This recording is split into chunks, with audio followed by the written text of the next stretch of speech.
Mr. President, Excellencies, I speak on behalf of AOSIS in line with the statement delivered by Pakistan on behalf of the G77 and China. We sincerely appreciate the government of the Arab Republic of Egypt for hosting us and for pioneering a successful focus on implementation. This is the start. Today, COP27 took decisive action. Parties established a new loss and damage fund here and made history.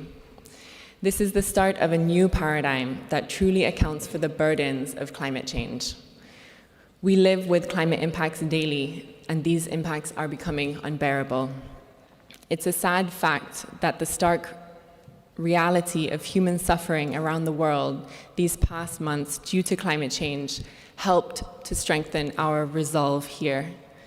Establishing this fund signals to the world that loss and damage will no longer solely be borne by those governments and people least responsible.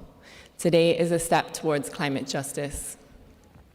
Consensus does not mean harmonious agreement, and we acknowledge the flexibility shown by all parties. In particular, we commend the Group of 77 in China and the chair and the 194 members for the solidarity and resolve that made this momentous outcome possible. But this is not the end of the road. Our journey is just beginning. We call on all parties to work constructively to design and operationalize this fund over the next 12 months. It must be ready by the next COP. Parties should elect members to the Transitional Committee immediately and give clear mandates for them to get the job done. This loss and damage fund must become the lifeboat that we need it to be. But it is just a lifeboat nonetheless in a brewing hurricane. We traveled to Sharm el-Sheikh against a backdrop of overwhelming global challenges linked to food, energy, and climate change crises, which is why our outcome here is significant, even if inadequate against the science of 1.5. We maintained our collective commitment to phase down coal and phase out fossil fuel subsidies. The Sharm el-Sheikh outcome has pledged to double down on more rapid emissions reductions through renewable energy and more transformational adaptation to keep pace with today's impacts.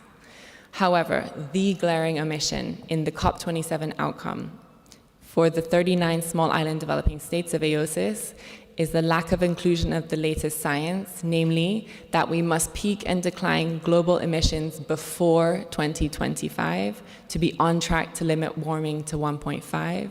And this is in line with Article 4, Paragraph 1 of the Paris Agreement and the IPCC reports this year. But this evidence-based text was not agreed by consensus in the end. The political risks of a rapid climate transition have never been higher or more urgent. We can only overcome such risks through massive cooperation and collective action. This morning reminds me of something that Honorable Prime Minister Gaston Browne of Antigua and Barbuda said last week in an interview when asked what gives him hope. He said, AOSIS. I thank you.